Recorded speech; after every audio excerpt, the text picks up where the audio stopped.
selamat pagi Bapak Ibu Saudara sekalian. Kita berjumpa kembali dalam Renungan Harian GP Kris Pangkal Pinang. Bersama saya, Gong Injil Eber. Mari kita siapkan hati kita untuk mendengarkan dan merenungkan firman Tuhan di pagi hari ini. Mari kita masuk di dalam doa. Bapa kami yang baik, Bapa kami yang di surga, kami bersyukur untuk anugerah-Mu di dalam hidup kami. Pagi hari ini kami mau berserah penuh di dalam penyertaan dalam anugerah-Mu, dan kami juga rindu mendengar suara-Mu, mendengar firman-Mu di pagi hari ini. Tolong mampukan kami agar kami bisa memahami firman Tuhan yang singkat ini, dan kami menjadi pelaku daripada firman itu sendiri. Kami bersyukur kami sudah siap mendengar firman Tuhan. Dalam nama Tuhan Yesus kami berdoa dan mengucap syukur. Amin. Firman Tuhan hari ini terambil dari Kisah Para Rasul pasalnya yang kedua, ayatnya ke-41 sampai ayatnya ke-47, bunyinya demikian. Orang-orang yang menerima perkataan itu memberi diri dibaptis, dan pada hari itu jumlah mereka bertambah kira-kira 3.000 jiwa. Mereka bertekun dalam pengajaran rasul-rasul dan dalam persekutuan, dan mereka selalu berkumpul untuk memecahkan roti dan berdoa. Maka ketakutanlah mereka semua, sedang rasul-rasul itu mengadakan banyak mukjizat dan tanda. Dan semua orang yang telah menjadi percaya tetap bersatu, dan segala kepunyaan mereka adalah kepunyaan bersama. Dan selalu ada dari mereka yang menjual harta miliknya, lalu membagi-bagikannya kepada semua orang sesuai dengan keperluan masing-masing. Dengan bertekun dan dengan sehati mereka berkumpul tiap-tiap hari dalam bait Allah. Mereka memecahkan roti di rumah masing-masing secara bergilir dan makan bersama dengan gembira dan dengan tulus hati sambil memuji Allah. Dan mereka disukai semua orang, dan tiap-tiap hari Tuhan menambah jumlah mereka dengan orang yang diselamatkan. Saudara sekalian, gereja secara fisik adalah bukan hanya sebagai tempat belajar, mengisi otak atau pengetahuan, tetapi gereja itu adalah tempat adanya kesatuan di dalam hidup. Gereja bukan hanya mempunyai pengenalan tentang siapakah Allah, tetapi juga mempunyai kesatuan akibat dari pengenalan itu. Itulah jemaat mula-mula yang barusan kita baca. Pengenalan yang benar akan Allah, menerima firman Tuhan dengan sukacita. Setelah Petrus berkhotbah, orang-orang yang mendengar saat itu menerima Tuhan Yesus sebagai juru selamatnya dan mengakui keberdosaan mereka, serta percaya bahwa solusi dari Allah lah yang benar, yang mampu menebus mereka dari dosa-dosanya. Mereka menerima firman Tuhan itu dengan sukacita, dengan gembira, karena ada solusi dari Allah dalam keselamatan hidup mereka. Jadi saudara, dari kehidupan jemaat mula-mula ini kita belajar bahwa setiap firman yang disampaikan harusnya membuat kita bertobat dan semakin sungguh-sungguh di dalam Tuhan. Kita menerima firman Tuhan dengan sukacita, sekalipun firman Tuhan itu mengorek luka hati kita, mengiris-iris hati kita oleh karena keberdosaan kita, supaya kita bertobat. Bahkan jikalau hampir setiap minggu kita mendengar khotbah yang sama, yaitu tentang Tuhan Yesus, tentang Injil, bersyukurlah, jangan menggerutu, sebab Tuhan masih menjaga gerejanya dengan ajaran yang benar. Sebab hari-hari ini banyak gereja tertentu tidak lagi setia pada Injil, melainkan pada moralitas semata. Harusnya setiap berita Injil dari firman Tuhan itu yang disampaikan kepada kita membuat kita kagum bahwa Allah terus mengingatkan kita akan kasih-Nya di kayu salib.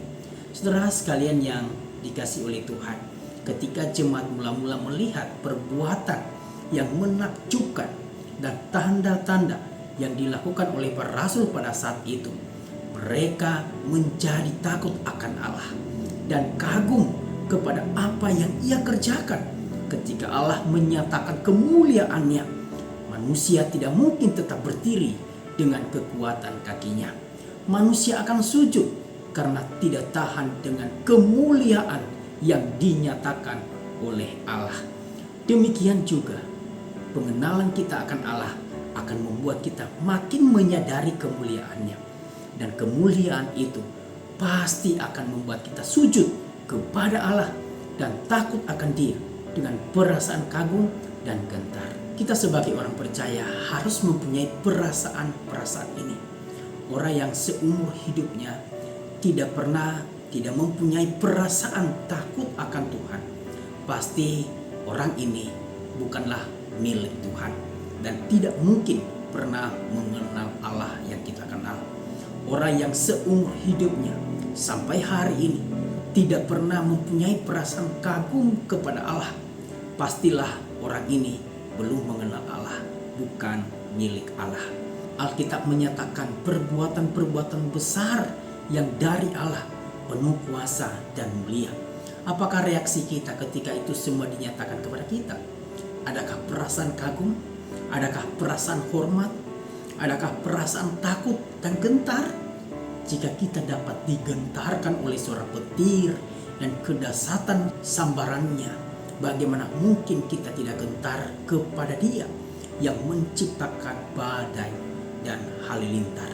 Jika kita dapat menjadi begitu kagum dengan pemandangan alam yang begitu indah, bagaimana mungkin kita tidak kagum dengan Allah yang menciptakan semua itu? Jika orang-orang percaya begitu kagum dengan tanda dan mukjizat yang dikerjakan melalui para rasul pada saat itu, bagaimana mungkin mereka tidak mengagumi Allah yang telah memanggil para rasul itu dan memberikan kuasa kepada mereka? Kebiasaan takut akan Allah dan kagum kepada karyanya merupakan satu-satunya kebiasaan yang dapat menjaga kekudusan hidup kita di hadapan Tuhan. Mengapa? Karena orang-orang yang takut akan Allah akan merasa begitu gentar ketika menyakiti hati Tuhan dengan berdosa kepada Dia. Orang yang mengagumi Allah tidak akan mengorbankan, menikmati Allah yang mengagumkan itu dan menggantikannya dengan kenikmatan dosa yang jemar. Satu-satunya kemungkinan manusia mempunyai kekuatan untuk melawan dosa adalah takut akan Allah dan mengagumi Dia ketika Ia menyatakan dirinya, baik melalui tanda-tanda maupun yang terutama yaitu melalui firman-Nya. Saudara yang sudah percaya tetapi masih melakukan dosa dengan hidup dalam kecemaran, bertobatlah, milikilah hati yang gentar dan takut akan Allah. Ingat kasih-Nya, ingat pengorbanannya bagi saudara dan saya. Saudara sekalian, pengenalan akan Allah akan membawa kita untuk bertekun di dalam Dia. Bertekun di dalam hal apa? Yang pertama, bertekun di dalam pengajaran. Ayat 42 berkata, mereka bertekun dalam pengajaran. Mereka bertekun belajar firman Tuhan. Dan itu mereka lakukan tiap-tiap hari, baik di rumah jemaat maupun di dalam bait Allah. Ini semangat yang luar biasa yang harusnya kita tiru dalam hidup kita. Kita berkomitmen, bertekun, belajar firman Tuhan. Tidak bosan saat firman Tuhan itu disampaikan. Tidak tertidur saat firman itu diberitakan. Tidak menggerutu saat firman itu disampaikan cukup lama. Orang yang mencintai Tuhan pasti akan mencintai firman-Nya. Yang kedua, mereka bertekun dalam persekutuan. Ayat 42 berkata, mereka bertekun dalam persekutuan. Jemaat mula-mula memiliki kehausan, ingin terus bersekutu dengan sesamanya. Setiap hari mereka berkumpul dan bersekutu bersama. Mereka tidak hanya beribadah, mereka tidak hanya belajar firman Tuhan, tetapi persekutuan mereka adalah ketika satu sama lain saling memperhatikan. Ada yang memiliki harta yang lebih, dia berbagi kepada mereka yang berkekurangan, sehingga di antara mereka tidak ada satupun yang berkekurangan secara finansial. Saudara, tidak hanya itu, mereka juga makan bersama, memecahkan roti secara bergiliran, seolah-olah mereka tidak memiliki beban. Mereka hidup dalam kesehatian. Itulah inti dari persekutuan. Harusnya itu menjadi inti persekutuan kita.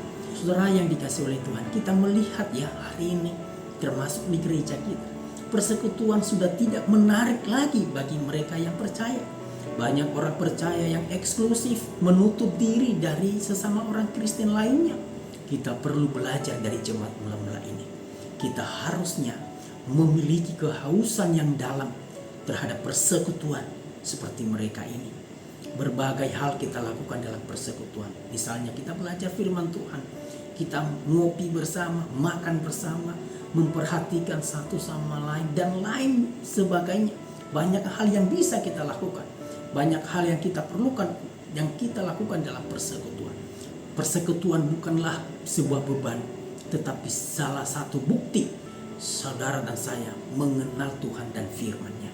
Justru yang menjadi beban adalah ketika kita meninggalkan apa yang kita anggap penting, seperti pekerjaan, kecapean, dan lain sebagainya demi persekutuan dengan Tuhan.